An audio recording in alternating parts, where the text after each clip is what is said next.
ಇದು ಒಬ್ಬಟ್ಟು ಮಾಡೋಕ್ಕೆ ಚಿರೋಟಿ ರವೆ ಮಿಕ್ಸ್ ಮಾಡ್ತಾ ಇರೋದು. ಇದು ಅರಿಶಿನ ಮತ್ತು ಸ್ವಲ್ಪ ಸಾಲ್ಟು, ಒಂದು 2 ಸ್ಪೂನಷ್ಟು ಮೈದಾ, ಚಿರೋಟಿ ರವೆ ಸಣ್ಣ ರವೆ,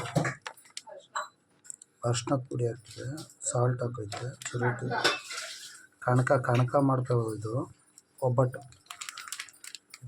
ಅಂತ ಗೊತ್ತಾಗುತ್ತೆ.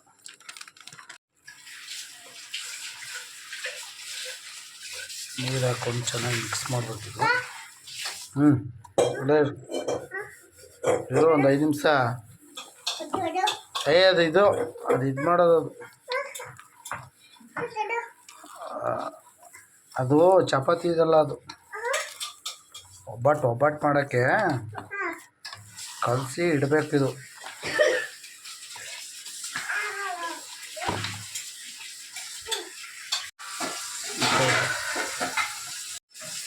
ನೀಟಾಗಿ ಈ ಥರ ಕಲಿಸ್ಕೋಬೇಕು.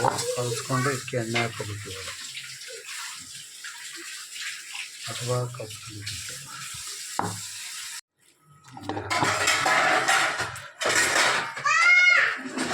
ಏನಾ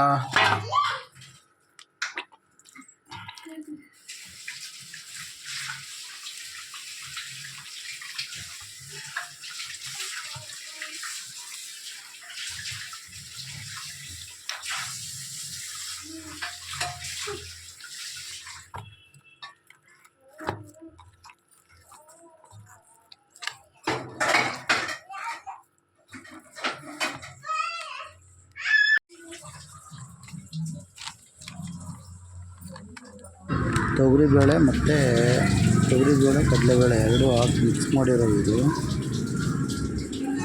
ನಾವು ಕೊಬ್ಬರಿ ಹಾಕ್ಕೊಂಡಿದ್ದೀವಿ. ಕೊಬ್ಬರಿ ಹಾಕಿದ್ರೆ ಕಾಯಿ ಹಾಕಿದ್ರೆ ಒಂದು ಸ್ವಲ್ಪ ಇದಾಗುತ್ತೆ. ಮತ್ತು ಹಸಿ ಶುಂಠಿ, ಏಲಕ್ಕಿ ಪುಡಿ ಮಾಡಿರೋದು, ಮಿಕ್ಸಿ ಜಾರಲ್ಲಿ ರೆಡಿ ಮಾಡಿರೋದು.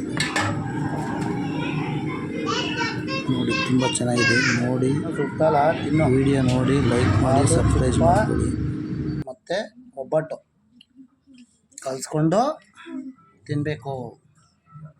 ತಿನ್ನು ಜಲ್ದಿ. ನೀನು ಒಬ್ಬಟ್ಟು ತಿಂತೀಯಾ? ಸುಟ್ಟ ಇಲ್ಲ ಮನೆ, ಬಿಸಿ ಬಿಸಿ ಒಬ್ಬಟ್ಟು. ನೋಡ್ಕೊಳ್ಳಿ, ಮಾಡ್ಕೊಳ್ಳಿ, ತಿನ್ಕೊಳ್ಳಿ.